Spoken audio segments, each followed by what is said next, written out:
Video शुरू करने से पहले मेरी एक रिक्वेस्ट सुन लो। नीचे अगर आप लोगों ने अभी तक सब्सक्राइब नहीं किया है तो प्लीज सब्सक्राइब कर दो। तो चलो फिर एंजॉय करो इस एपिसोड।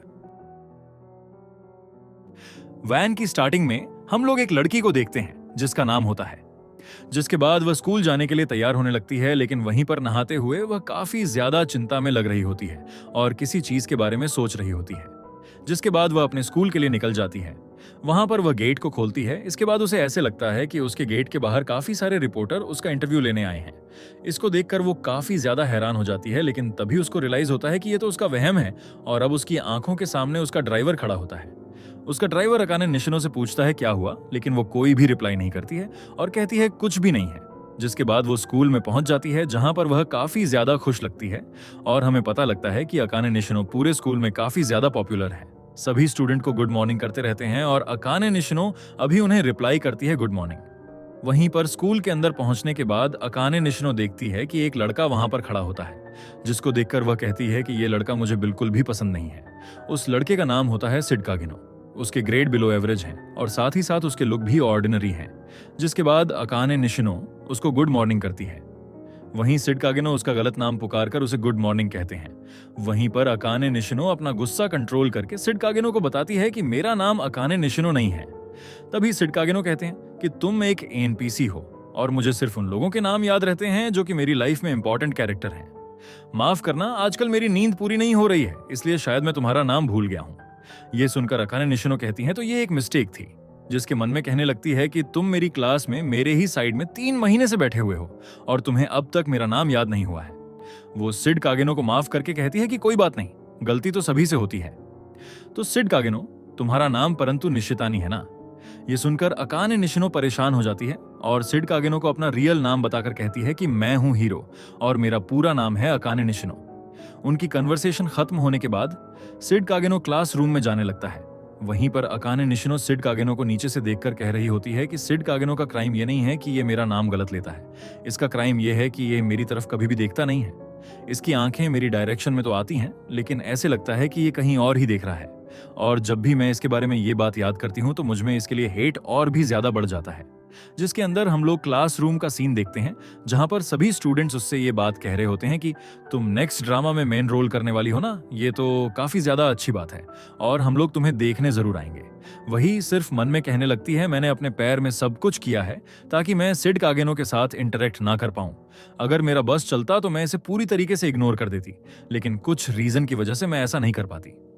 बताया जाता है कि क्लासरूम में सबसे अकेला बैठा हुआ 20,000 से भी ज्यादा टाइम हैंड ग्रिपिंग कर रहा होता है। जिसके बाद नेक्स्ट में हम लोग देखते हैं कि वो वॉशरूम में जाती है। जिसके बाद वो बताती है कि जब वो मिडिल स्कूल में थी तो एक इंसिडेंट के कारण उसे अपने शो बिजनेस से ब्रेक लेना पड़ा और उसी इंसिडेंट की वजह से सारे रिपोर्टर उसको घेर लिया करते थे। बताते हैं कि उस इंसिडेंट के बाद से वो अपने आप को एक मास्क के पीछे छुपाती आ रही है। जिसके बाद सिड कागिनो को दिखाया जाता है जो कि स्कूल की टेरेस पर होता है और एक बुक पढ़ रहा होता है जिसके अंदर मैजिक की चीज लिखी होती है। उसको देखकर वह कहते हैं कि मुझे और पावर चाहिए। जिसके बाद क्लासरूम का सीन दिखाया जाता है, जहां पर टीचर किसी स्टूडेंट से कहती है कि क्या कोई स्कूल फेस्टिवल में हेल्प करना चाहेगा। तो अकाने निशिनो हाथ खड़ा करके कहती है मैं हेल्प कर सकती हूँ। जिस पर टीचर मना करते हुए कहती है नहीं, तुम्हारी आज एक्स्ट्रा क्लास है तो तुम हेल्प नहीं कर पाओगी। जिस पर सभी स्टूडेंट भी हंसकर कहते हैं क्योंकि तुम इतनी बिजी रहती हो कि तुम्हें एक्स्ट्रा क्लास लेने की जरूरत पड़ती है। फिर सिड कागिनो से भी हेल्प मांगी जाती है तो वह टीचर से हाँ कर देता है। वह कहने लगती है कि वह इतने दिनों से टीचर की फेवरेट बनकर रह रही है ताकि सारे स्टूडेंट और टीचर उसे पसंद करें। उसने इस चीज का पूरा ध्यान रखा है कि कोई भी उससे नफरत ना करे और इसी तरीके से वो अपनी लाइफ में जीतती आई है। जिसके बाद उसे किसी पियानो बजाने की आवाज आती है तो पता लगता है कि वो पियानो सिड कागिनो बजा रहा होता है। क्लास खत्म होने के बाद अकाने निशिनो अपने ड्राइवर को कॉल लगाती है ताकि वो उसको लेने आ जाए, लेकिन उसका ड्राइवर कॉल नहीं उठा रहा होता है। तो हमें पता लगता है कि कुछ गुंडे लोग उसके ड्राइवर को बुरी तरीके से मार रहे होते हैं और उसको बेहोश कर देते हैं। ड्राइवर के कॉल ना उठाने पर अकाने निशिनो सोचती है कि वो अकेले घर खुद चली जाएगी। वहीं पर हमें पता लगता है कि सिड कागिनो उसे जाता हुआ ऊपर से देख रहा होता है। इसके बाद अकाने निशिनो को लगता है कि कोई उसका पीछा कर रहा है, लेकिन उसे लगता है कि वह जैसे ही पीछे दोबारा मुड़ती है तो उसे दिखाई देता है कि एक बंदा उसके पीछे खड़ा होता है। इसको देखकर वो काफी ज्यादा डर जाती है और वो कहने लगती है कि ये दोबारा नहीं होना चाहिए। वो दौड़ने लगती है तभी उसके सामने एक गाड़ी आ जाती है जिसमें से एक बंदा निकलकर अकाने निशिनो को पकड़ लेता है और उसे बेहोश करने लगता है। वहीं पर अकाने निशिनो की थोड़ी सी आंख खुली रहती है जहां से वो सिड कागेनो को देख रही होती है, लेकिन सिड कागेनो वहां से बिल्कुल भी हिल नहीं रहा होता है। जिसके बाद अकाने निशिनो और बेहोश हो जाती है, तो वो लोग अकाने निशिनो को किडनैप करके अपने साथ ले जाते हैं। जिसके बाद हम देखते हैं कि काफी समय बाद अकाने निशिनो को होश आ जाता है, जहां पर वो देखती है कि वो बंधी हुई है। वहीं गुंडा अकाने निशिनो से कहने लगता है कि तुम एक पॉपुलर फैमिली से आती हो और तुम्हें रात के टाइम में अकेले घूमना नहीं चाहिए था।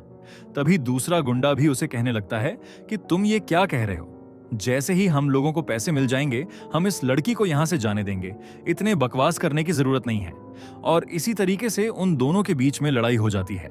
वहीं पर हमें सिड कागेनो को दिखाया जाता है जो कि गेट के बीच में से अपने फोन की मदद से अंदर देख रहा होता है। इसके बाद वह अपने हाथ में से वेट नीचे गिरा देता है और वो अपने बैग को खोलता है जिसके अंदर एक मास्क पड़ा होता है। वहीं पर हमें अंदर का सीन दिखाया जाता है जहां पर किडनैपर अकाने निशिनो के साथ बुरी हरकतें करने की कोशिश कर रहा होता है। वो अकाने निशिनो से कहता है कि ये दूसरी बार है जब तुम किडनैप हुई हो। पहली बार जब तुम मिडिल स्कूल में थी तब एक स्टॉकर ने तुम्हें किडनैप करके तुम्हारे साथ बुरी हरकतें करने की कोशिश की थी। वो किडनैपर अकाने निशिनो के कपड़े निकालकर कहने लगता है कि मैं तुम्हें उससे ज्यादा अच्छी मेमोरीज देने वाला हूं। तभी उन्हें ऊपर से कहीं आवाज आने लगती है तो वो देखते हैं कि खिड़की के पास कोई होता है। वो असल में सिड कागेनो होता है, लेकिन उसने मास्क लगाया होता है तो कोई भी उसको पहचान नहीं पा रहा होता है। जिसके बाद वो कांच तोड़कर अंदर आ जाता है। वो लोग उससे पूछने लग जाते हैं कि आखिरकार तुम हो कौन, तो वो बताता है कि मैं तो सिर्फ एक स्टाइलिश। काफी ज्यादा तेज स्पीड में जाकर वो उस बंदे को पकड़कर एकदम जमीन पर फेंक देता है, जिसके बाद उसके मुंह पर काफी जोर जोर से लात मारने लगता है। वहीं पर दूसरा किडनैपर सिड कागेनो की तरफ देखकर हंसता है, जिसकी वजह से वो बंदा अपनी गन को नीचे गिरा देता है और सिड कागेनो से कहने लगता है कि मैं काफी ज्यादा बोर हो गया था। पहले मैं आर्मी में रहा करता था, लेकिन अभी छोटे मोटे किडनैपिंग के काम करना मुझे बिल्कुल भी पसंद नहीं आया है, तो शायद तुम मुझे अच्छी लड़ाई दे पाओगे। वहीं पर सिड कागेनो कहने लगता है कि ये परफेक्ट है, मैं भी किसी आदमी वाले से लड़ना चाहता था। जिसके बाद उन दोनों के बीच की लड़ाई शुरू हो जाती है। वहीं पर आर्मी वाला किडनैपर सिड कागेनो के ऊपर थोड़ा सा भारी पड़ रहा होता है और सिड कागेनो का थोड़ा खून निकाल देता है। वहीं पर सिड कागेनो अचानक से खड़ा होता है और उसके हाथ में एक क्रोबार आ जाता है। वहीं पर वो मिलिट्री वाला बंदा कहने लगता है कि तुम क्रोबार से मुझे नहीं हरा पाओगे। मैं मानता हूं कि तुम एक अच्छे फाइटर हो, लेकिन तुम मुझे अभी नहीं हरा पाओगे। अगर तुम्हें मुझे हराना है तो तुम्हें मेरे सीधे हेड पर वार करना होगा, लेकिन मैं तुम्हें अटैक करने नहीं दूंगा। तभी वो काफी ज्यादा सीरियस हो जाता है और काफी तेज स्पीड में उस बंदे के ऊपर अटैक करता है और उसके हाथ को पूरी तरीके से कुचल देता है। क्रोबार से सिड कागेनो बताने लगते हैं कि वो क्रोबार के असली पोटेंशियल पर पहुंच चुका है, और अगर बात की जाए कैसे, तो उसने रात के टाइम में मोटरसाइकिल गैंग को हराया है और इसी चीज से उसकी काफी प्रैक्टिस हो गई है। ये सुनकर वो बंदा डर जाता है और सिड कागेनो से कहने लगता है कि तो तुम वही बुचर हो जिसके बारे में लोग बात करते आ रहे हैं। तभी वो बंदा जाकर गन उठाने लगता है, लेकिन सिड कागेनो उससे पहले पहुंचकर उसके पैर पर काफी ज्यादा जोर से हमला करते हैं, जिसके बाद वो बंदा खड़ा ही नहीं रह पा रहा होता है। सिड कागेनो इसी मौके का फायदा उठाकर उसके सिर पर काफी ज्यादा वार करने लगता है। अकाने निशिनो इस लड़ाई को देख रही होती है और उसे पूरी रात उस बंदे की चीख सुनाई देती है, जिसके बाद वो पूरी तरीके से डर जाती है। लेकिन वो उसके मुंह की पट्टी खोल लेता है और उससे कहता है कि रात के टाइम में सुरक्षित तरीके से घर जाया करो। जिसके बाद वो वहां से गायब हो जाता है और टेरेस पर आ जाता है कि अगर मैं एक सोल्जर के साथ इस तरीके से लड़ पाया हूं तो मैं कभी भी एमिनेंस इन शैडो नहीं बन पाऊंगा। नेक्स्ट में हम लोग देखते हैं कि वहां पर पुलिस और अकाने निशिनो के पिता पहुंच जाते हैं। बताया जाता है कि उसके पिता ने अपने पैसे का इस्तेमाल किया ताकि किसी भी पब्लिक को इस इंसिडेंट के बारे में पता ना चले, और एंड में जिसने उसकी जान बचाई थी उसकी आइडेंटिटी भी नहीं जान पाए। जिसके नेक्स्ट में हम लोग सीन देखते हैं जहां पर अकाने निशिनो स्कूल में आती है, सभी लोगों को गुड मॉर्निंग करती है, और इस बार जब वह सिड कागेनो से मिलती है तो सिड कागेनो उसका इस बार सही नाम लेकर उसे गुड मॉर्निंग करता है, जिसको सुनकर अकाने निशिनो काफी ज्यादा हैरान हो जाती है और कहती है कि इसने तो मेरा नाम सही से लिया है। मुझे ऐसा लग रहा है कि ये अब इस बार मेरी आंखों में डायरेक्टली देख रहा है। मुझे अब रियलाइज हो रहा है कि सिड कागेनो मेरी तरह ही है। वो अपनी जिंदगी को एक मास्क के पीछे ही छुपकर जीता है, और ये तो मेरे दिमाग में कभी भी पहले नहीं आया, और मैं इस बारे में अब कभी नहीं जान पाऊंगी। क्योंकि नेक्स्ट हम लोग देखते हैं कि एक टीवी पर न्यूज चल रही होती है कि कर्म नाम का एक हाई स्कूल बच्चा एक ट्रक से टकराकर मर चुका है, और पुलिस को इन्वेस्टिगेशन करने पर पता लगा कि इस एक्सीडेंट में ड्राइवर की गलती थी, जिसकी वजह से सिड कागेनो मारा गया। जिसकी फ्लैशबैक दिखाई जाती है, जहां पर वो बताता है कि जब सभी लोग छोटे होते हैं तो उनका एक ड्रीम होता है कि उन्हें एक हीरो बनना है। उसी तरीके से सिड कागेनो को भी एक हीरो बनना था। लेकिन जैसे जैसे लोग बड़े होते गए, उनके अंदर का ये हीरो बनने वाला ड्रीम खत्म होता गया। लेकिन मैं उन लोगों से अलग था। मेरे अंदर अलग ही पैशन था हीरो बनने का। मैंने हर स्किल को मास्टर किया ताकि मैं स्ट्रांग बनता जाऊं। वो मास्क के पीछे सब कुछ छुपा कर रखता था। वो स्कूल में दिखाता था कि वो एक ऑर्डिनरी स्टूडेंट है जिसके ग्रेड बिल्कुल नॉर्मल हैं और वो बिल्कुल हार्मलेस है। लेकिन मास्क के पीछे वो ट्रेनिंग करता था ताकि वो और भी ज्यादा स्ट्रांग बनता रहे। लोग हमेशा अपने हीरो बनने के ड्रीम को छोड़ देते हैं, जिससे मुझे काफी बुरा लगता है। लेकिन फिर भी मैंने अपने ड्रीम नहीं छोड़ा। मैंने मेहनत करती रही, लेकिन लगता है अब टाइम आ गया रियलिटी को फेस करने का। मैं इस वर्ल्ड में सारी मार्शल आर्ट और सारी चीजें अगर सीख भी जाऊं तो मैं वैसी ओवरवेलमिंग पावर नहीं पाऊंगा जैसी कि हम लोगों ने स्टोरी में सुनी है।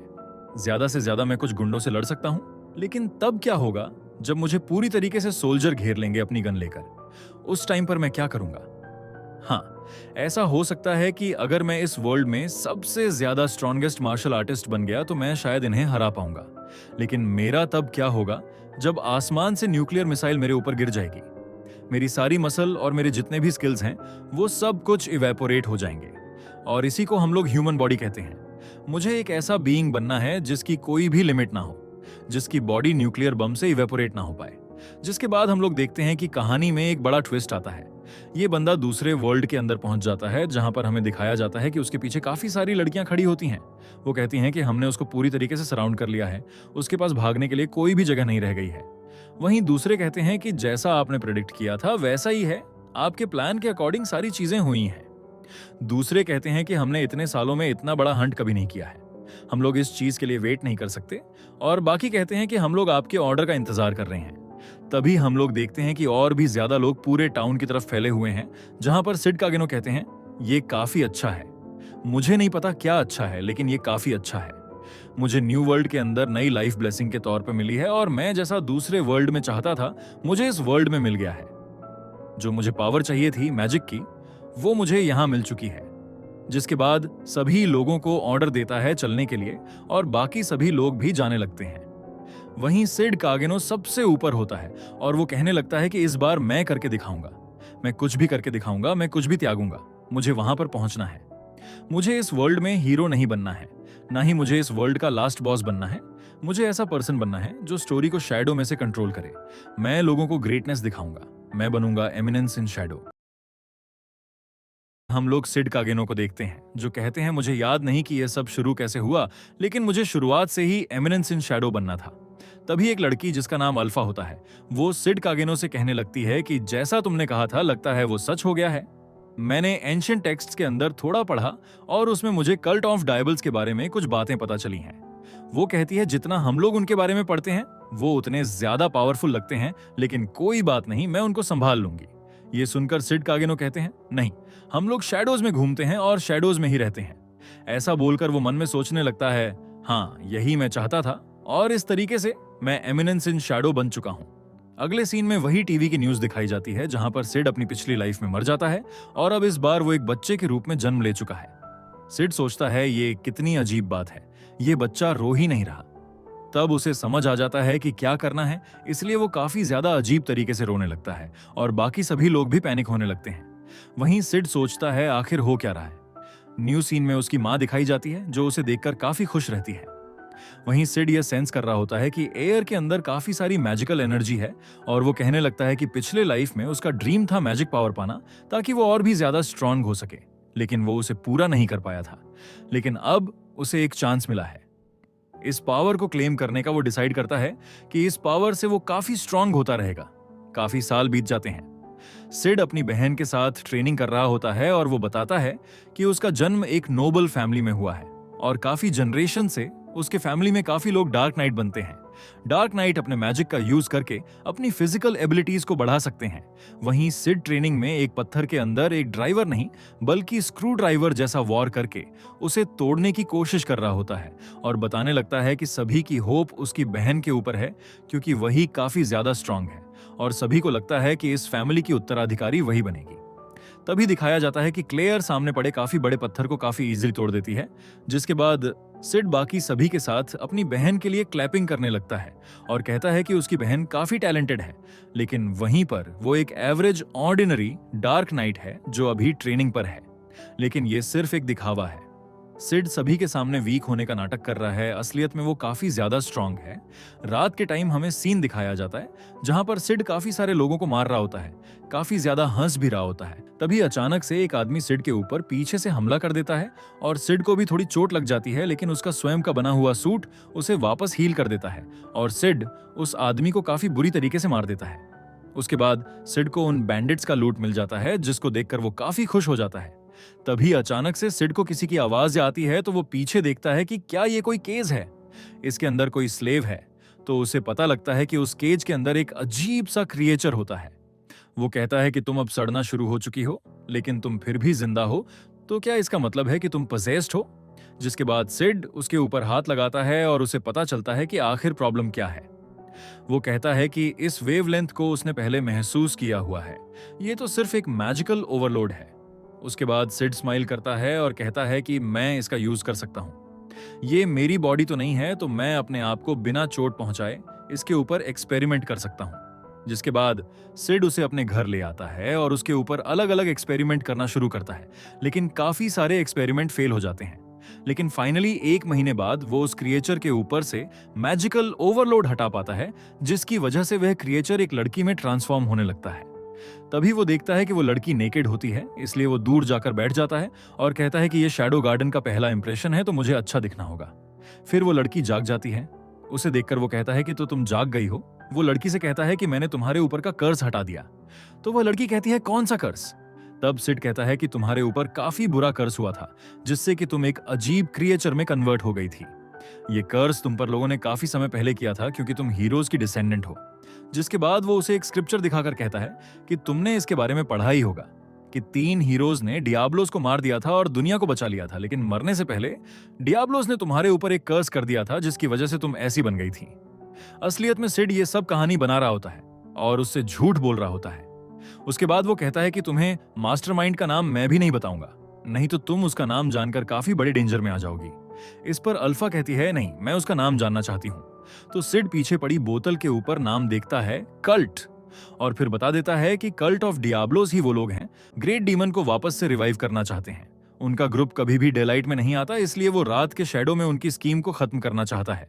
जिसके बाद वो अपने डार्क फॉर्म में आ जाता है और अपना नाम बताता है कि मेरा नाम शैडो है, मैं वो हूं जो शैडो में रहता है और शैडो के अंदर ही हंट करता है। वो कहते हैं कि उसका पथ काफी ज्यादा मुश्किल है, लेकिन फिर भी उसे अपने मिशन को पूरा करना ही होगा। जिसके बाद वो उस लड़की से कहते हैं, चाइल्ड ऑफ हीरोज, क्या तुम मेरे पथ पर चलने के लिए तैयार हो? लड़की सोचने लगती है और कहती है कि जब उसे एक कर्स मिल गया था तब उसने सब कुछ खो दिया था, लेकिन अब तुमने उसे ठीक कर दिया, तुमने मेरी जान बचाई। अगर तुम चाहते हो कि मैं तुम्हारी हेल्प करूं तो मैं तुम्हारे साथ काम करूंगी, चाहे मुझे अपनी लाइफ भी तुम्हें देनी पड़े। इसके बाद वो सिड कागेनो से हाथ मिलाती है। वहीं सिड कहने लगता है, ये सब कहानी तो मैंने बनाई है, यानी कि उसने ये सब झूठ बोला। वो आगे कहने लगता है कि अभी फ्यूचर में हम लोग काफी पावरफुल गवर्नमेंट लीडर्स से भी लड़ सकते हैं, जिन्हें हमारे रूल्स पसंद नहीं होंगे, तो तुम उनका क्या करोगी? इस पर अल्फा कहती है, चाहे हमारे बीच में जो भी आए, उन्हें मर्जी नहीं दिखाने दूंगी। ये सुनकर सिड बोलता है, ये हुई ना बात। जिसके बाद वो लड़की खड़ी होती है और कहने लगती है कि हमें बाकी हीरोज के डिसेंडेंट्स को भी ढूंढना होगा और उन्हें अपने अंडर में लेना होगा, जिससे कि हम लोग अपनी ऑर्गेनाइजेशन को और एक्सपैंड कर पाएंगे और हमारी ऑर्गेनाइजेशन और भी स्ट्रांग हो जाएगी। तो सिड भी उसकी बात मान जाता है और कहता है, ठीक है, हमारी ऑर्गेनाइजेशन का नाम होगा शैडो गार्डन और तुम्हारा नाम अब से अल्फा है। अगले सीन में 3 साल का टाइम स्किप हो जाता है, जहां पर सिड अपनी बहन क्लेयर के साथ ट्रेनिंग कर रहा होता है। क्लेयर सिड के ऊपर काफी भारी पड़ रही होती है, लेकिन सच्चाई तो यह है कि सिड चाहे तो वो अपनी बहन को कभी भी हरा सकता है, लेकिन वो ऐसा नहीं करता है। क्लेयर का अटैक आता रहता है और सिड जाकर रिवर के अंदर गिर जाता है। ये देखकर क्लेयर उसे कहती है कि ये लड़का कभी कोई प्रोग्रेस करता ही नहीं है। तभी वहां पर उनकी मेड उनको बुलाने के लिए आ जाती है, क्योंकि उनके गेस्ट आ चुके हैं क्लेयर की फेयरवेल पार्टी के लिए। क्लेयर सिड से कहती है कि मैं तुम्हारे साथ कुछ दिनों तक प्रैक्टिस नहीं कर पाऊंगी, तो तुम खुद से अपनी ट्रेनिंग जारी रखना। तो सिड सोचता है और कहता है कि बैकग्राउंड कैरेक्टर यानी साइड कैरेक्टर बनना इतना भी आसान नहीं है, क्योंकि वो इतना ज्यादा स्ट्रांग है कि वो कुछ भी कर सकता है। लेकिन वो डिसाइड करता है कि वो अभी भी बैकग्राउंड कैरेक्टर बनकर रहेगा जब तक परफेक्ट टाइम नहीं आ जाता। वो बताता है कि जब एक डार्क नाइट 15 साल का हो जाता है तो वो मिडगर एकेडमी के अंदर जा सकता है ताकि उन्हें और भी ज्यादा नॉलेज और स्ट्रेंथ मिल सके। वो कहता है कि उसकी बड़ी बहन क्लेयर आज मिडगार एकेडमी में जाने वाली थी, लेकिन जिस दिन उसके एकेडमी जाने का समय आ गया था उसी दिन वो कहीं गायब हो गई। उसके कमरे का सारा सामान बिखरा हुआ होता है और वो कहीं भी नहीं मिल रही होती। वहीं सिड के डैड काफी कंफ्यूज लगते हैं कि आखिर क्लेयर से ज्यादा स्ट्रांग कौन है जो उसको किडनैप करने की ताकत रखता है। वहीं सिड की मॉम आती है और सिड के डैड से कहती है कि तुम यहाँ टाइम वेस्ट कर रहे हो, इससे अच्छा होगा कि तुम हमारी बेटी को ढूंढो। इसी तरीके से उन दोनों के बीच लड़ाई शुरू हो जाती है। वहीं सिड ये सब देख रहा होता है और वहां से चला जाता है। तभी हमें पता चलता है कि सिड के पीछे जो मेड होती है वो भी उसकी ऑर्गेनाइजेशन की एक नई मेंबर है और उसका नाम बेटा है। सिड बेटा से कहता है कि अल्फा कहाँ है, तो वो बताती है कि अल्फा ने क्लेयर के बारे में ढूंढना शुरू कर दिया है। ये सुनकर सिड कहता है ये तो कमाल की बात है क्योंकि वो काफी फास्ट मूव करती है। जिसके बाद सिड पूछता है कि क्या मेरी बहन जिंदा है। इस पे बीटा कहती है हाँ शायद, और ऐसा लग रहा है कि जो किडनैपर्स हैं वो कल्च ऑफ डायबल से बिलोंग करते हैं। तो सिड पूछता है कि उन लोगों ने मेरी बहन को किडनैप क्यों किया होगा। जिस पर बीटा बताती है कि उन लोगों को क्लेयर के ऊपर शक है कि कहीं वो भी हीरोज की डिसेंडेंट तो नहीं है। ये सुनकर सिड मन में कहने लगता है कि इन लड़कियों के लिए अब नॉर्मल बैंडिट्स भी कल्ट के मेंबर्स बनते जा रहे हैं। लेकिन उन्हें एनिमी का हाइड आउट नहीं मिल रहा होता है, तो सिड एक नाइफ को मैप के ऊपर फेंकता है और कहता है ये उनका हाइड आउट है। असलियत में सिड ने कहीं पर भी रैंडम एक नाइफ फेंक दिया था। वहीं बेटा कहने लगती है अब मैं समझ गई, यहाँ पर सच में उनका हाइड आउट है। फिर सीन क्लेयर की तरफ जाता है जहां किडनैपर उससे कहता है कि मैं तुम्हारे साथ वायलेंस नहीं करना चाहता क्योंकि मेरे पास खुद की एक डॉटर है। इसके बाद वो क्लेयर को लात मारता है, लेकिन क्लेयर उसके अटैक को डॉज कर लेती है। उसे देखकर किडनैपर कहता है कि तुमने मैजिक सीलिंग चेन्स डाल रखी है लेकिन फिर भी तुमने मेरे अटैक को डॉज कर दिया, काफी इंप्रेसिव बात है। तो क्लेयर कहती है मुझे सिखाया गया है कि इससे फर्क नहीं पड़ता कि तुम्हारे पास कितना मैजिक है, फर्क इससे पड़ता है कि तुम उसको किस तरीके से यूज करते हो, और ये चीज उसे उसके भाई ने सिखाई है। क्लेयर हंसकर कहती है कि हर बार मैं उसे हरा देती हूँ लेकिन आखिर में मेरे भाई से कुछ ना कुछ सीखती हूँ, लेकिन मुझसे लड़ने के बाद वो आज तक कुछ नहीं सीख पाया, इसलिए मुझे उसे हराने में काफी मजा आता है। ये सुनकर किडनैपर कहता है मैंने तुम्हारे भाई के बारे में सुना हुआ है, एक बार तुम पोजेस्ड हो गई थी तो उसे तुम्हें हील किया था ना। क्लेयर कहती है नहीं, ऐसा कभी नहीं हुआ था। मैंने इतनी बार लोगों को बताने की कोशिश की लेकिन ऐसा नहीं हुआ था क्योंकि ऐसा हो ही नहीं सकता कि वो लड़का मुझे हील कर पाए। ये सुनकर किडनैपर कहता है तो मुझे तुम्हारे भाई के बारे में और भी कुछ जानना होगा। ये सुनकर केज को तोड़कर बाहर आ जाती है और उसके ऊपर हमला करती है। वो काफी गुस्से में कहती है कि अगर तुमने मेरे भाई को हाथ भी लगाया या फिर अगर उसे कुछ भी हुआ तो मैं तुम्हें मार दूंगी, तुम्हारी फैमिली को भी और तुम्हारे फ्रेंड्स को भी, सभी को मार दूंगी। ये सुनकर किडनैपर उसे एक पंच मारता है जिससे क्लेयर बेहोश हो जाती है और वो किडनैपर कहने लगता है कि एक बार जब मैं तुम्हारे ब्लड को एनालाइज कर लूंगा और पता लगा लूंगा कि तुम कंपैटिबल हो या फिर नहीं, तभी एक आदमी आकर कहता है कि कुछ घुस बैठिए, आ गए हैं जो अटैक कर रहे हैं। देखने में लग रहा है कि वो लोग 7 लोग हैं और वो एक शैडो की तरह आए हैं और उन लोगों ने सभी को मार दिया है। ये सुनकर किडनैपर काफी ज्यादा हैरान हो जाता है कि उन लोगों ने उन सभी को हरा दिया। वो उनसे पूछता है कि तुम कौन हो, तो अल्फा जवाब देती है कि हम लोग शैडो गार्डन हैं और हमें कल्ट ऑफ डियाब्लोस और डियाब्लोस रिवाइवल के बारे में सब कुछ पता है। ये सुनकर किडनैपर कहता है आखिरकार तुम्हें ये सीक्रेट कैसे पता। जिसके बाद वो अल्फा के ऊपर हमला करता है लेकिन अल्फा उस पर भारी पड़ रही होती है। जिसके बाद वो एक अजीब सी चीज खाकर पावर अप हो जाता है और फिर से अल्फा के ऊपर अटैक करता है, लेकिन इस बार भी अल्फा उससे ज्यादा स्ट्रांग होती है, इसलिए वो जमीन के अंदर एक होल बनाकर नीचे चला जाता है। तो दूसरी लड़की अल्फा से कहती है कि क्या मैं उसका पीछा करूं, जिस पर अल्फा कहती है नहीं, उसकी कोई जरूरत नहीं है, वो सीधा शैडो की तरफ जा रहा है। ये सुनकर वो लड़की कहती है कि क्या इसी वजह से वो हमसे अलग हुआ था, यानी वो हमसे अलग रास्ते पर गया था। जिसके बाद हमें पता लगता है कि आखिर शैडो के साथ हुआ क्या था। वो असलियत में रास्ता ही भूल गया था जिसके लिए नीचे आराम से घूम रहा होता है। तभी किडनैपर उसके पास आ जाता है और शैडो के ऊपर हमला करता है, लेकिन शैडो अपनी तलवार के टिप से उसकी तलवार के टिप को रोक लेता है और कहता है कि तुम्हारे पास अल्फा से ज्यादा मैजिक पावर है, लेकिन बुरी बात यह है कि तुम्हें उसका अच्छे से यूज करना नहीं आता। ऐसा बोलकर शैडो किडनैपर को गुस्सा दिलाता है तो वो उसके ऊपर हमला करता है, लेकिन शैडो उसके अटैक को काफी इजीली डॉज कर देता है और कहता है कि मुझे तुम्हें 3 स्टेप बताने दो जिससे तुम मेरी कोई यूज करने में मास्टर हो जाओ। सबसे पहले स्टेप में वो बताता है कि सबसे कम अमाउंट की मैजिक एनर्जी को अपने अंदर कॉन्सेंट्रेट करो ताकि तुम्हें स्पीड का बूस्ट मिल सके, और काफी तेज स्पीड में उसके पीछे पहुंच जाता है। उसके बाद स्टेप 2 बताता है कि जब तुम अपने दुश्मन के साथ एक प्रॉपर डिस्टेंस पर आ जाओगे तो ना किसी मैजिक और ना किसी स्पीड की जरूरत होगी। और लेसन 3 में वो बोलता है कि मैं सिर्फ अभी शुरू हुआ हूं। उसके बाद वो उसके ऊपर हमला करता है और किडनैपर कहने लगता है कि क्या मैंने कभी भी इतनी ओवरवेलमिंग बैटल पहले लड़ी है? वैसे मैंने ऐसी बैटल तब लड़ी थी जब मैंने अपनी टीचर से पहली बार लड़ाई की थी। फिर वो शैडो से कहता है, मुझे फर्क नहीं पड़ता कि तुम कितने स्ट्रांग हो, इस दुनिया के डार्कनेस के बारे में तुम्हें नहीं पता कि ये कितना डीप है, तुम कभी इमेजिन नहीं कर सकते। ऐसा बोलकर वो उसी अजीब चीज को एक ही बार में खा लेता है, जिससे वो काफी ज्यादा पावरफुल हो जाता है और एक वेपन का यूज करता है शैडो को हराने के लिए, लेकिन शैडो उसको काफी इजीली रोक लेता है। जिसके बाद शैडो अपने अंदर की काफी सारी मैजिकल एनर्जी को एक ही बार में निकालता है और किडनैपर से कहता है प्ले टाइम ओवर हो गया, और इस बार उसे हरा देता है। मरते समय किडनैपर कहता है कि सिर्फ इसकी टेक्निक की बात नहीं है, बात हर चीज की है। ये मुझसे ज्यादा स्ट्रांग है। शायद मैं इस डार्कनेस के आगे पावरलेस था, या फिर मैं ही इस लड़के के सामने पावरलेस था। तभी किडनैपर का नेकलेस खुलता हुआ दिखाई देता है, जहां पर उसकी बेटी के साथ उसकी फोटो होती है और वो अपनी बेटी का नाम पुकारता है मिलिया। ऐसा बोलकर वो मर जाता है।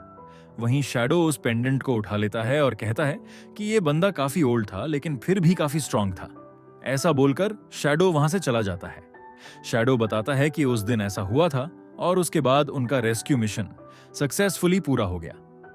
वो बताता है कि उसने क्लेयर की चेन खोल दी थी, जिसके बाद अगले दिन क्लेयर अपने आप घर वापस आ गई, काफी खराब हालत में, और उसकी इंजरी भी रात भर में रिकवर हो गई थी और वो ऐसे एक्ट कर रही थी कि जैसे रात में कुछ हुआ ही नहीं था। जिसके बाद सीन कास्टल वाली जगह पर जाता है, जहां वो सभी गर्ल्स के साथ खड़ा होता है और कहता है कि काश मैं भी कैपिटल में जा पाता, क्योंकि कैपिटल के कंपेयर में ये विलेज किसी काम का नहीं लगता। वहां पर जरूर कोई मेन प्रोटैगनिस्ट होगा या फिर कोई लास्ट बॉस होगा। वो कहता है कोई बात नहीं, अभी भी मेरे पास वहां जाने के लिए 2 साल हैं और तब तक के लिए मैं अल्फा और बाकी लड़कियों से काम करवाऊंगा। लेकिन तभी अल्फा शैडो से कहती है कि हमें यहां से जाना होगा, हमारा समय हो गया है और यही हमारा फाइनल गुड बाय है। यह सुनकर सिड काफी ज्यादा हैरान होकर कहता है कि आखिरकार तुम क्या कह रही हो। हम लोग यहाँ पर एक ट्रेन को देखते हैं। एक्चुअली में इस ट्रेन के अंदर से यहाँ पर सिड ट्रैवल कर रहा होता है, क्योंकि अब फाइनली वो 15 साल का हो गया था और वो अब यहाँ पर उस स्कूल में एडमिशन ले सकता था। सिड यहाँ पर सोच रहा होता है कि आखिर यहाँ पर अल्फा और बाकी सबने इसको छोड़ क्यों दिया। जब अल्फा उसे छोड़कर जा रही थी तब उसने बोला था कि यहाँ पर शैडो गार्डन के मेंबर्स को वो लोग ढूंढने जा रहे हैं ताकि वो लोग इस दुनिया से पूरी बुराई मिटा सकें। सिड को उस टाइम ही समझ में आ गया था कि ये लोग अब मैच्योर हो चुके हैं। सिड हमसे बताता है कि ऐसा उसके साथ हमेशा हुआ है। बचपन में सब कोई हीरो बनना चाहता है, लेकिन जैसे ही वो बड़े हो जाते हैं वो यहाँ पर अपना बचपन का ड्रीम छोड़ देते हैं। लेकिन मैं ऐसा बिल्कुल भी नहीं हूं। मैं अकेले ही इस शैडो गार्डन की पूरी टीम को यहाँ पर चलाने वाला हूं। जिसके बाद हम लोग एक फ्लैशबैक देखते हैं जो कि अर्थ का होता है, जहां पर सिड अपना सिर पटकते हुए मैजिक को रिपीट कर रहा होता है, जैसे कि वो ट्राई कर रहा था कि उसको कुछ सुपर पावर्स मिल जाएं। और जब उसको ऐसे कोई सुपर पावर्स नहीं मिलती हैं तो वो यहाँ पर पागलों की तरह रोड की तरफ भागता है और उसी टाइम उसके सामने एक ट्रक आ जाती है और वही वो टाइम था जिस टाइम यहाँ पर सिड रीइंकार्नेट हो गया। वो बताता है कि हालांकि यहाँ पर ये स्कूल काफी अमीरों के लिए है, लेकिन तब भी यहाँ पर काफी ज्यादा गरीब लोग भी पढ़ते हैं। कह सकते हो कि ये स्कूल दोनों के लिए मिक्स है। सिड यहाँ पर अपने बाल सुधारते हुए बोलता है कि उसको फाइनली अपने रहने के लिए अपना रूम मिल गया है। हालांकि इस रूम को देखकर समझ में आ रहा है कि ये रूम बिल्कुल एक बैकग्राउंड कैरेक्टर के लिए परफेक्ट है। वैसे भी सिड को ऐसा ही कुछ चाहिए था, क्योंकि वो अपने आप को बैकग्राउंड कैरेक्टर की तरह रखना चाहता है। वो बताता है कि उसने यहाँ पर 2 फ्रेंड्स भी बनाए हैं, जिसमें इस गोल्डन बाल वाले का नाम स्केलेटल है और जिसके बिल्कुल बाल नहीं है उसका नाम पोटैटो है। अब ये दोनों पूछ रहे होते हैं कि सिड के बालों को यहाँ पर क्या हुआ। इस पर सिड बोलता है कि वो ठीक हो जाएगा और अब इन लोगों को चलना चाहिए, नहीं तो ये लोग ट्रेन मिस कर देंगे। सिड बताता है कि उसने अपने यहाँ पर फ्रेंड्स भी ऐसे ही बनाए हैं जो कि बिल्कुल यहाँ पर किसी काम के ना हो। अब हम लोग देखते हैं कि ये लोग एक बहुत ही भीड़ से भरी हुई ट्रेन के अंदर घुस जाते हैं। यहाँ पर वो बोल रहे होते हैं कि काश हम लोग भी उन रॉयल लोगों की तरह एक अच्छे रूम में रहते। एक्चुअली में जो अमीर लोग थे उनको यहाँ पर काफी ज्यादा आलीशान रूम्स मिले थे, लेकिन इन लोगों को तो बहुत ही बेकार रूम मिले हैं। सिड अपने मन ही मन में सोच रहा होता है कि बैकग्राउंड कैरेक्टर होने के लिए यह बिल्कुल परफेक्ट है। ना समझ दोस्त वेल तभी यहाँ पर स्केलेटल बोलता है, तुम्हें याद तो है ना, हमने कल के लिए शर्त लगाई थी कि कल जिसके भी मार्क सबसे कम आएंगे उसको एक शर्त पूरी करनी पड़ेगी। जिस पर सिड बोलता है कि हाँ उसको याद है। एक्चुअली में शर्त ये थी कि जो भी यहाँ पर कल लास्ट आएगा उसको यहाँ पर स्कूल की प्रिंसेस एलेक्सिया को यहाँ पर प्रपोज करना होगा।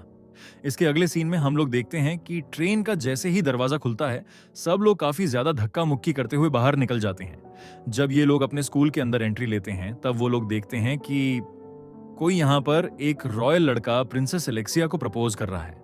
वो यहाँ पर एलेक्सिया से बोल रहा होता है कि कैसे वो उसका ध्यान रखना चाहता है और वो चाहता है कि एलेक्सिया उसके साथ चले, लेकिन एलेक्सिया उसको मना कर देती है और बोलती है कि वो किसी और को ढूंढ ले। ये देखने के बाद स्केलेटल सिड से बोलता है कि आज तो इसकी यहाँ पर शामत आने वाली है। वेल सिड बोलता है कि तुम लोग फिक्र मत करो, कल यहाँ पर पूरे दिन मैंने यहाँ पे प्रैक्टिस की है कि मैं यह कैसे करूंगा। इसके अगले सीन में हम लोग यहाँ पर शाम का सीन देखते हैं। शायद ये स्कूल खत्म होने के बाद का सीन है, जहां पर सिड काफी नर्वस होते हुए यहाँ पर एलेक्सिया को प्रपोज करने की कोशिश कर रहा था और यहाँ पर ये दोनों लोग अपनी सांस रोककर बैठे थे। सिड यहाँ पर काफी ज्यादा नर्वस होते हुए काफी ज्यादा फंबल करता है और वो एलेक्सिया को फाइनली प्रपोज कर देता है कि वो उसके साथ यहाँ पर डेट पर जाए, सिंपल भाषा में यहाँ पर उसके साथ रिलेशन में आ जाए।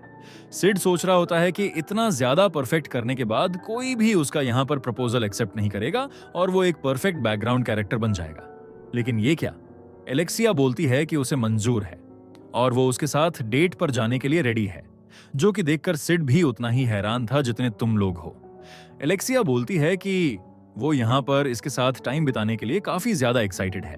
एट लास्ट वो ऐसे ही किसी को ढूंढ रही थी और सिड यहाँ पर रिएक्ट ही नहीं कर पा रहा था कि आखिर ये सब क्या हो गया, कहाँ की बात कहाँ पहुंच गई।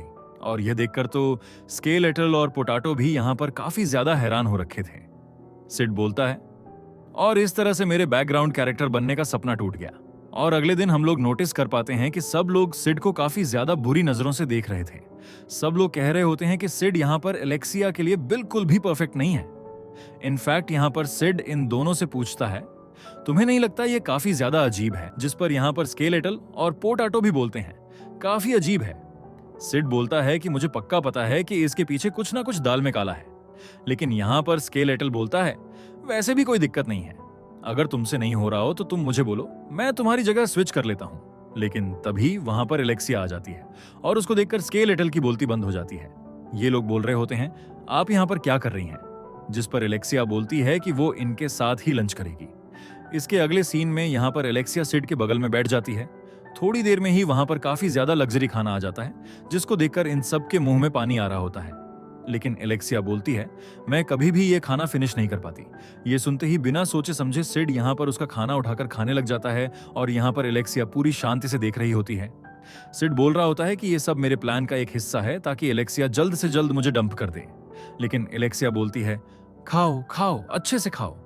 लेकिन तभी एलेक्सिया यहाँ पर सिड से पूछती है कि स्कूल खत्म होने के बाद तुम्हारी फिजिकल एजुकेशन क्लास होती है और क्या उसके बाद तुम मेरे साथ थोड़ी देर के लिए आ सकते हो? एक्चुअली मैं फेंसिंग क्लास में मैं तुम्हें इनवाइट करना चाहती हूँ। जो कि सुनकर यहाँ पर सिड बिल्कुल रुक जाता है और बोलता है, लेकिन यार मैं तो काफी ज्यादा लो लेवल का हूँ, वो लोग मुझे एक्सेप्ट भी करेंगे क्या? इस पर एलेक्सिया बोलती है, फिक्र मत करो, मेरी अच्छी खासी पहचान है, मैं तुम्हें यहाँ पर टॉप ए में डलवा दूंगी। उसके अगले सीन में हम लोग यहाँ पर काफी लोगों को फेंसिंग यानी कि स्वॉर्ड फाइट की प्रैक्टिस करते हुए देखते हैं। एक्चुअली में यहाँ पर हम लोग सिड को देखते हैं, जिसको यहाँ का टीचर सबसे इंट्रोड्यूस कर रहा होता है। सिड बोल रहा होता है कि सच में ये टॉप क्लास लोगों का यहाँ पर ऑनरा कुछ और ही है। सिड बताता है कि एक्चुअली में ये बंदा जो इसके बगल में खड़ा है उसका नाम जेनन ग्रिफी है और ये यहाँ का इंस्ट्रक्टर है। जेनन ग्रिफी बता रहा होता है कि कैसे प्रिंसेस एलेक्सिया और उसकी बड़ी बहन आइरिस मिडगर ने हम लोगों को इस बहुत ही पुराने कल्चर को कैरी ऑन करने के लिए सपोर्ट दिया है। और वो बोलता है, चलो सिड देखते हैं कि तुम्हारे अंदर कितनी पावर है। जिसके अगले सीन में ये लोग यहाँ पर प्रैक्टिस करने लग जाते हैं। हमें मालूम पड़ता है कि एक्चुअली में ये लोग जो प्रैक्टिस करते हैं वो इस जगह की बहुत ही पुरानी प्रथा रही है। हम लोग यहाँ पर एलेक्सिया और सिड को प्रैक्टिस करते हुए देखते हैं। सिड बता रहा होता है कि एलेक्सिया काफी स्लो है, इनफैक्ट वो मैजिक को भी यूज नहीं कर रही है। पहले तो उसे लगा कि एलेक्सिया यहाँ पर सिड की स्पीड को मैच करने की कोशिश कर रही है, लेकिन नहीं, एलेक्सिया की पूरी क्षमता ही इतनी है। तभी सिड बताता है कि यहाँ तक कि एलेक्सिया ने मेरी स्ट्रेचिंग को भी बिल्कुल फॉलो किया है, और जैसे ही मैं स्ट्रेच करता हूँ वैसे ही एलेक्सिया भी स्ट्रेच कर रही थी, जैसे कि वो मुझसे कुछ सीखना चाहती हो। फिलहाल अगले सीन में हम लोग देखते हैं कि यहाँ पर सिड काफी आसानी से एलेक्सिया के उस मूव को टाल देता है। सिड बता रहा होता है कि इसकी बड़ी बहन आयरिस मिडगर डार्क नाइट्स की काफी जानी मानी स्वॉर्ड्सवुमन है, और ये है उसकी छोटी बहन एलेक्सिया। ये उसके बराबर पावरफुल नहीं है, लेकिन बनना चाहती है। इसके ठीक अगले सीन में ये दोनों ही बिल्कुल सेम मूव करते हैं और वहीं पर मैच एंड हो जाता है। जेन ग्रिफी यहाँ पर आता है और वो बोलता है, तुम लोगों ने आज बहुत प्रैक्टिस कर ली और आज के लिए काफी है। जिसे सुनकर यहाँ पर एलेक्सिया सिड को थैंक्स बोलती है, लेकिन वो बोल रही होती है, उसके बावजूद मुझे तुमसे बहुत ज्यादा उम्मीद थी, लेकिन तुम तो मेरी तरह सेम टू सेम मूव्स करते हो। जिसके अगले सीन में यहाँ पर एलेक्सिया जेनन ग्रिफी के पास आती है और बोलती है, वेल, जैसा कि तुम्हें पता है कि इस टाइम मैं इस लड़के को डेट कर रही हूं और यही मेरी फाइनल चॉइस है। मेरे पास आने की कोशिश भी मत करना। ये सब पीछे से यहाँ पर सिड सुन रहा होता है और उसको धीरे धीरे समझ में आ रहा था कि ये सब क्या हो रहा है। अगले सीन में सिड बोलता है, जितनी जल्दी हो सके मुझे यहां से निकल जाना चाहिए और अपनी बैकग्राउंड कैरेक्टर वाली जिंदगी वापस कैरी ऑन करनी चाहिए। वेल, अगले सीन में हम लोग एलेक्सिया और सिड को एक फाउंटेन के पास बैठे हुए देखते हैं। सिड बोलता है, तो इसका यह मतलब था, एक्चुअली में तुम्हारी यहाँ पर एंगेजमेंट जेनन ग्रिफी से होने वाली है, इसलिए तुम चाहती हो कि मैं तुम्हारा यहाँ पर फेक बॉयफ्रेंड बनकर रहूं। इस पर एलेक्सिया बोलती है, तुमने बिल्कुल सही समझा, और जब तक वो मेरा पीछा करना बंद नहीं करता तब तक तुम्हें यह करना होगा। इस पर यहाँ पर सिड बोलता है, लेकिन मैं ये क्यों करूं? इस पर एलेक्सिया बोलती है, वेल, तुमने भी बहुत ज्यादा कांड कर रखे हैं। क्या तुम भूल गए कि तुमने मुझे फेक कन्फेशन किया था सिर्फ और सिर्फ इसलिए क्योंकि तुम एक शर्त हार गए थे? वो बताती है कि एक्चुअली में उसने स्केलेटल और पोटैटो को पकड़ लिया और उनसे सारा सच यहाँ पर उगलवा लिया। क्या तुम गुस्सा हो रहे हो? जिस पर सिड बोलता है, नहीं, मैं गुस्सा कैसे हो सकता हूँ, वो तो बस मैं अपने सोल से बात कर रहा हूँ। जिसके बाद एलेक्सिया पूछती है, तो फिर क्या तुम मेरी मदद नहीं करोगे? जिस पर सिड बोलता है, हाँ, नहीं करने वाला। तो एलेक्सिया बोलती है, ठीक है, क्योंकि मेरे पास और भी रास्ते हैं। अगले सीन में वो एक गोल्ड कॉइन निकालती है और यहाँ पर सिड की तरफ फेंक देती है। सिड के ठीक सामने एक गोल्ड कॉइन नीचे गिर रहा होता है। अगले सीन में सिड बोलता है, तुम्हें क्या लगता है कि मैं कोई ऐसा वैसा लड़का हूं जिसको तुम पैसों से खरीद सकती हो? जिस पर एलेक्सिया बोलती है, हाँ, मुझे तो यही लगता है। इसके अगले सीन में सिड बोलता है, तुम्हें बिल्कुल सही लगता है, तुम मुझे पैसे देकर काम करवा सकती हो। एक्चुअली में सिड बताता है कि शैडो गार्डन को स्पॉन्सर करने के लिए उसके पास बिल्कुल भी पैसे नहीं हैं। उसके पेरेंट्स उसको काफी अच्छी पॉकेट मनी नहीं देते हैं, इसलिए उसको कुछ ना कुछ तो करना पड़ेगा ना, ताकि वो अपने शैडो गार्डन को चला पाए। अगले सीन में एलेक्सिया बोल रही होती है, देखो कितना अच्छा पप्पी है, वेल डन स्मॉल पप्पी, अब जैसा मैं कह रही हूं वैसा ही करते जाना। जिसके अगले सीन में सिड बताता है कि उन लोगों का वो फेक रिलेशनशिप स्टार्ट हो गया और वो लोग ऐसे प्रिटेंड करने लग गए जैसे कि वो लोग सच में डेट कर रहे हो। इनफैक्ट ये सब देखकर काफी लोग जल रहे थे। वो बेचारे सिड की बैकग्राउंड कैरेक्टर वाली जिंदगी यहां पर खत्म होती जा रही थी। इनफैक्ट यहां पर जेन ग्रिफी भी इन लोगों को देखकर काफी ज्यादा हैरान था, लेकिन यार वो तो कुछ और ही सोच रहा था। जेन ग्रिफी को देखकर यहां पर एलेक्सिया काफी गुस्सा हो जाती है, तो हमें मालूम पड़ता है कि एक्चुअली में जेन ग्रिफी यहां पर दो अलग लड़कियों से बात कर रहा होता है।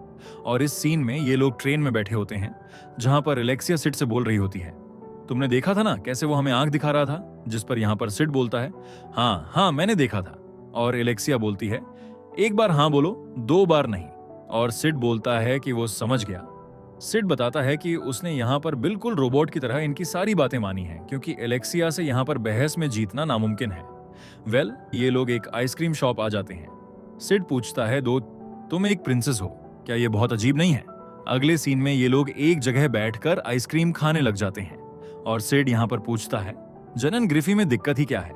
मेरे हिसाब से वो बिल्कुल परफेक्ट है, उसका चेहरा अच्छा है, वो फेमस है, उसके पास पैसे भी हैं।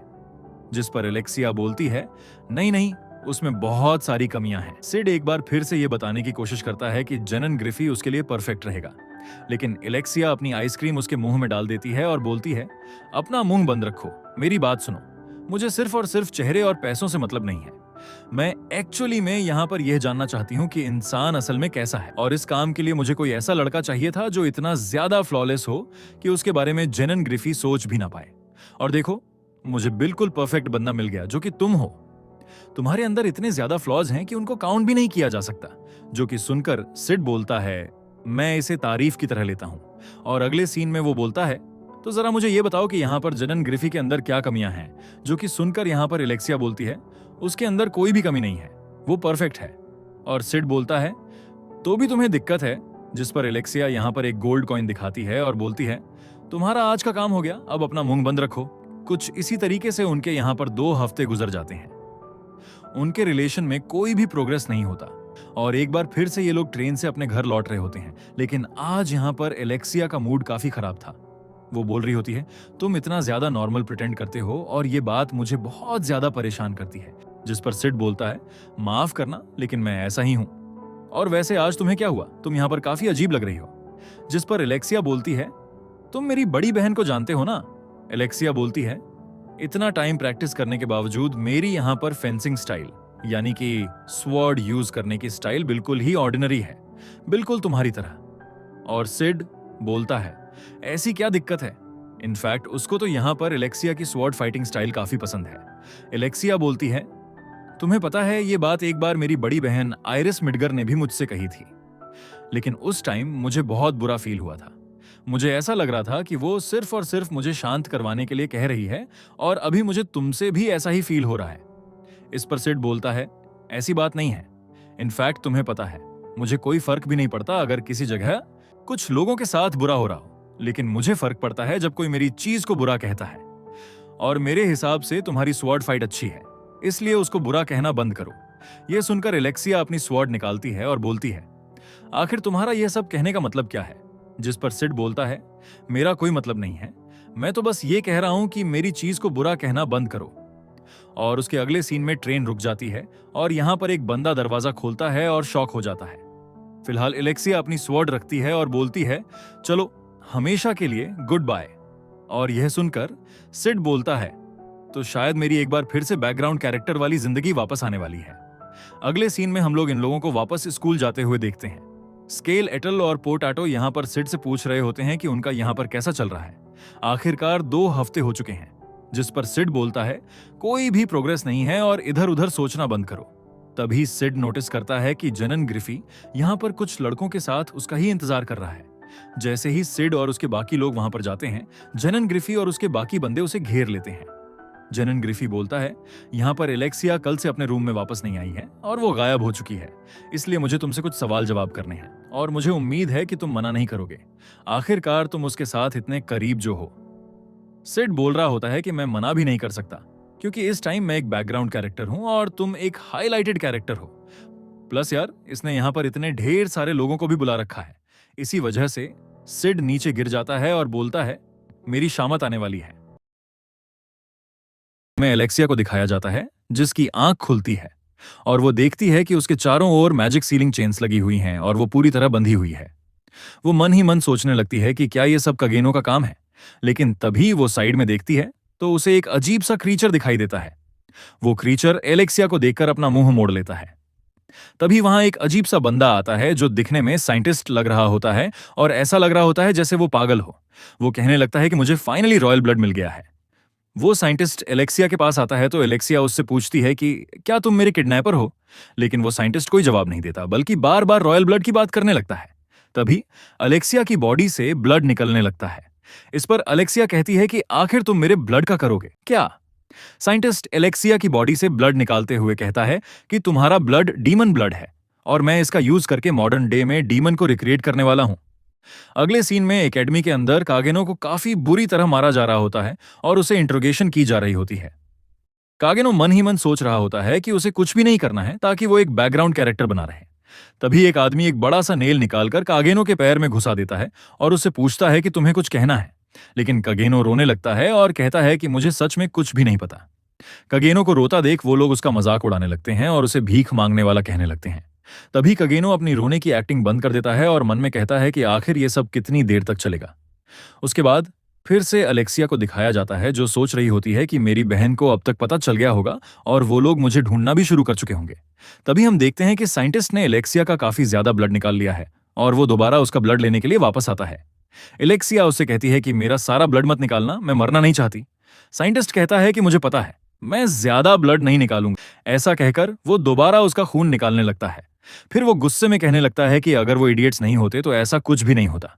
उन लोगों ने मेरी लेबोरेटरी भी डिस्ट्रॉय कर दी।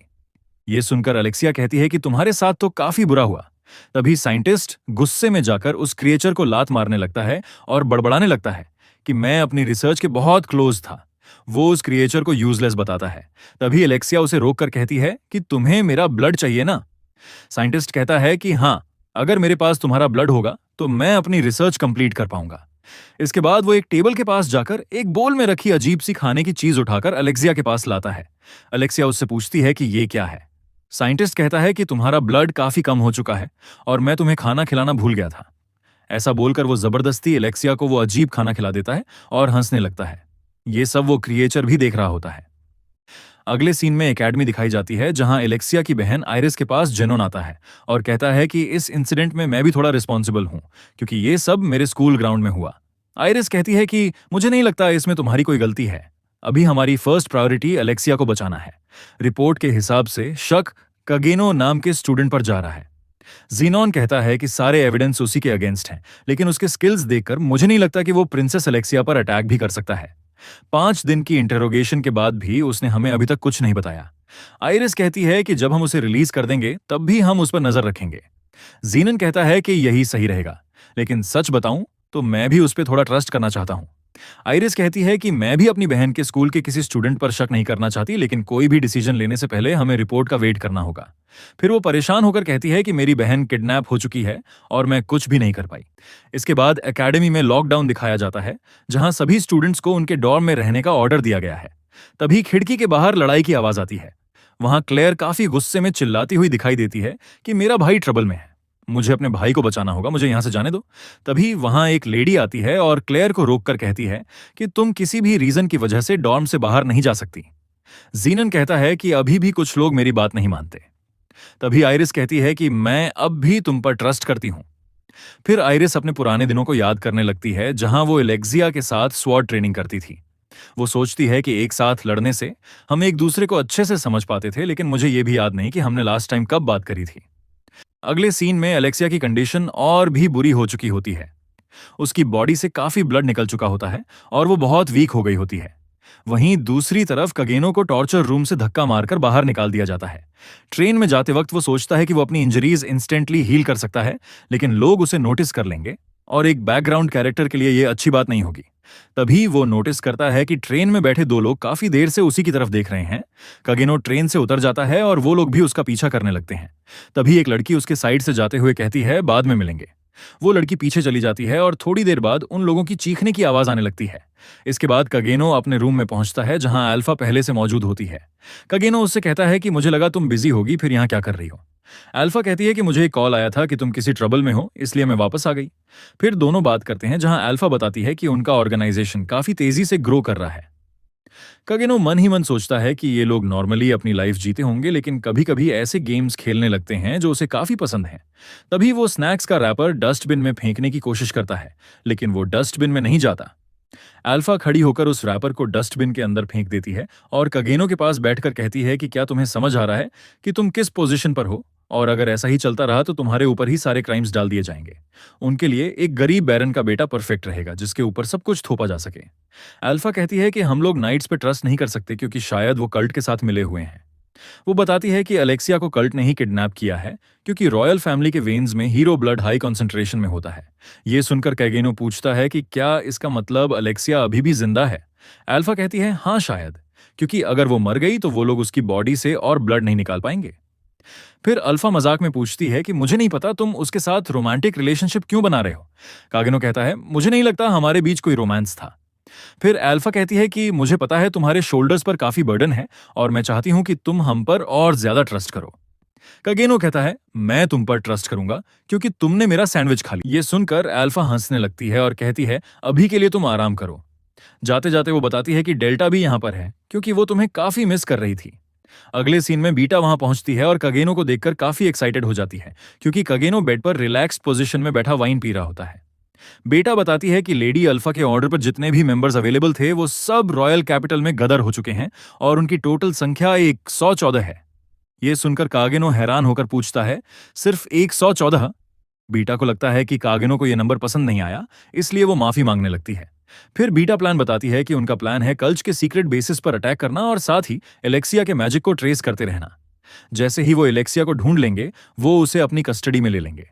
बीटा बताती है कि लेडी अल्फा और डेल्टा भी मिशन में असिस्ट करेंगी। इस पर कगेनो ड्रामेटिक अंदाज में कहता है कि आज के बाद पूरी दुनिया हमें जानने वाली है। अगले सीन में वो लोग दिखते हैं जिन्होंने पहले कगेनो को टॉर्चर किया था। वो आपस में बात कर रहे होते हैं कि सर्वेलेंस टीम ने अब तक कोई रिप्लाई नहीं दिया। तभी हमें पता चलता है कि कगेनो भी वहां सीढ़ियों से नीचे आ रहा होता है। वो लोग कगेनो की तरफ एक बूट फेंक देते हैं और हंसकर कहते हैं कि क्या तुम प्रिंसेस अलेक्सिया के बूट्स के साथ क्या कर रहे हो। वो लोग उसे फंसाने की कोशिश कर रहे होते हैं। तभी कागेनो कहता है तो ये है तुम्हारा गेम। इसके बाद वो बूट को गिरा देता है और वो लोग उससे लड़ने के लिए रेडी हो जाते हैं। तभी पीछे कुछ गिरने की आवाज आती है और जब वो पीछे मुड़कर देखते हैं तो वही दो लोग होते हैं जो पहले कागेनो का पीछा कर रहे थे। ये देखकर वो लोग शॉक हो जाते हैं। तभी कगेनो उन पर अटैक कर देता है। वो आदमी गुस्से में कहता है कि तुम बचकर नहीं जा पाओगे, तुमने नाइट ऑर्डर के साथ ऐसा बिहेवियर किया है। कगेनो कहता है तुम्हें उसकी टेंशन लेने की जरूरत नहीं है, सूरज उगने से पहले मैं सब कुछ क्लीन कर दूंगा। इसके बाद कागेनो अपना अपीयरेंस चेंज कर लेता है और उन सबको मार देता है। तभी अचानक एक बड़ा ब्लास्ट होता है और कगेनो कहता है ये जरूर डेल्टा है। दूसरी तरफ एक नाइट आइरिस को बताता है कि सिटी में 8 अलग अलग जगहों पर अटैक्स हो रहे हैं और ये सब एक ऑर्गेनाइजेशन ग्रुप के द्वारा किया जा रहा है। आइरिस ऑर्डर देती है कि सारी सिक्योरिटी टीम स्कूल पर फोकस करे और वो खुद फ्रंट लाइन में जाएगी। वहीं दूसरी तरफ अलेक्सिया बाहर से आने वाले एक्सप्लोजन्स की आवाज सुन रही होती है। तभी साइंटिस्ट वहां आता है और घबराकर कहता है कि वो लोग आ गए हैं, सब कुछ खत्म हो गया। लेकिन फिर वो कहता है कि मुझे उनसे कोई फर्क नहीं पड़ता, मैं उन सबको मार दूंगा। इसके बाद वो एक बड़ा इंजेक्शन निकालता है और कहता है कि मैंने ये प्रोटोटाइप बनाया है जिससे ये यूजलेस क्रीचर भी यूजफुल बन जाएगा। फिर वो इंजेक्शन उस क्रीचर को लगा देता है। अचानक उस क्रीचर के अंदर से इविल पावर निकलने लगती है और उसका साइज बहुत बड़ा होने लगता है। फिर वो क्रीचर साइंटिस्ट को ही मार देता है। ये देखकर अलेक्सिया कहती है मैंने तुम्हें पहले ही वॉर्न किया था। अब वो क्रीचर और भी ज्यादा बड़ा होने लगता है और पूरी बिल्डिंग टूटने लगती है। एलेक्सिया जल्दी से साइंटिस्ट की पॉकेट से की निकालती है और अपनी चेन्स खोलकर वहां से भागने लगती है। लेकिन तभी जनॉन उसके सामने आ जाता है और कहता है कि मैं तुम्हें यहां से भागने नहीं दूंगा। एलेक्सिया गुस्से में पूछती है कि तुम यहां क्या कर रहे हो। जेनन कहता है कि ये मेरी फैसिलिटी है और मैंने ही उस साइंटिस्ट को यहां रिसर्च करने के लिए कहा था। ये सुनकर एलेक्सिया को सब समझ आ जाता है। जीनन कहता है कि मुझे सिर्फ तुम्हारे ब्लड की जरूरत थी ताकि मैं नाइट ऑफ राउंड्स का हिस्सा बन सकूं और अपनी बकवास जॉब छोड़ सकूं। अलेक्सिया पूछती है कि नाइट ऑफ राउंड्स क्या है। जीनन बताता है कि यह हाईएस्ट रैंकिंग नाइट्स का ग्रुप है जहां बहुत पैसा और फेम मिलता है। फिर वो कहता है कि आइरिस तुमसे ज्यादा फिटिंग ऑफरिंग होती, लेकिन फिलहाल मैं तुम्हारे साथ ही सेटल कर रहा हूं। ये सुनकर अलेक्सिया को काफी गुस्सा आ जाता है और वो जेनॉन पर अटैक कर देती है। जेनॉन कहता है कि जब भी कोई तुम्हारी बहन के बारे में बात करता है तब तुम्हें गुस्सा आ जाता है, लेकिन तुमने अपनी बहन का ही अटैक कॉपी किया है। अलेक्सिया का अटैक जेनॉन को बस थोड़ी सी स्क्रैच देता है और वो कहता है मुझे नहीं पता था कि तुम्हारे पास ये अटैक भी है। अलेक्सिया कहती है मैं और भी बहुत कुछ कर सकती हूं। इसके बाद जेनॉन कहता है कि मैं तुम्हें दिखाता हूं कि फ्यूचर नाइट ऑफ राउंड्स कैसा होता है। फिर वो अपनी सोर्ड से अटैक करता है और अलेक्सिया पानी में गिर जाती है। जेनॉन उसे धक्का देकर कहता है कि तुम कभी अपनी बहन की तरह नहीं बन सकती और अब तुम मेरे साथ चल रही हो। तभी अचानक हम देखते हैं कि वहां शैडो आ जाता है। जेनॉन उसे देखते ही पहचान जाता है, जबकि अलेक्सिया उसे देखकर पूरी तरह हैरान हो जाती है। कगेनो कहता है मैं हूं शैडो, जो शैडोज में छुपकर शैडोज का शिकार करता है। और इसी एपिक सीन के साथ एपिसोड खत्म हो जाता है।